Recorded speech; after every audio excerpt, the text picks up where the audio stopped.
somewhere around about, certainly the late 70s, I got approached by a geologist from Falconbridge. And by that time, through a colleague of mine, he and I had built a laboratory in a caravan. We were doing base metal analyses in Namibia as part of a service. I wasn't doing them, he was doing them, but the concept had been ours, and we put the thing together.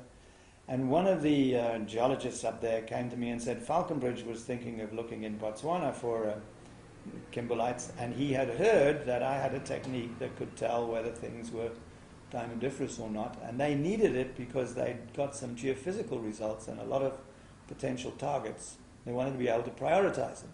The Falconbridge geologist wasn't Chris Jennings? No, it was Tony Ransom, who... South Africa? Tony Ransom, yeah. And he knew me. You see, Jennings didn't really know me because he was the head guy up in Johannesburg. Tony Ransom was one of the senior geologists in Namibia, but the guy in charge of him was a fellow by the name of John Lee, who is these days in Canada Well, as is Tony Ransom. As is Tony Ransom. He was the guy that hired me to work for Homestake in Chile. Oh, really? Okay, sorry, I didn't. No, yeah, it's a small world. It's a small world. So Tony Ransom came to me and I said, yeah, I think I can. He said, well, John Lee wants to talk to you. So John Lee had a long chat to me. Then Jennings phoned me and had a chat. And then he said, well, can you show me how you do it?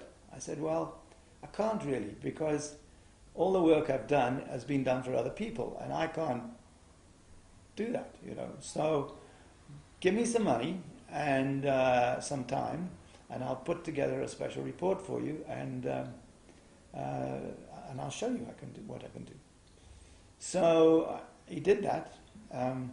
Mistakenly in the literature it says I got $100,000. If I'd got $100,000 I would have been laughing all the way to the bank, but it doesn't matter. I mean, the fact is they made money available for the project, and we went and got the samples, and I used one of my students for quite a lot of the sampling, whose name is Leon Daniels, who's also become quite well known around the place.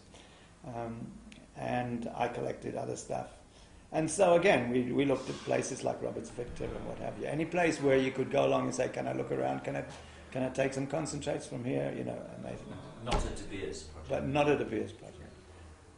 Put the whole thing together, but it took a bit longer than I thought it was going to. And I was supposed to have a report ready for Falconbridge by a certain time, and I didn't have it.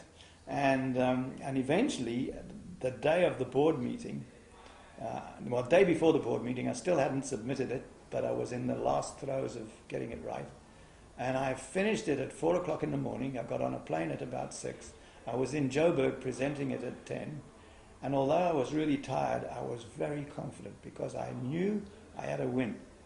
And so I went into the board meeting, and everybody was, very sniffy about it. You were supposed to, do this, and we were supposed to have a chance to see what you were talking about, and you were this and that and that. I said, just calm down, and shout at me this afternoon if you like.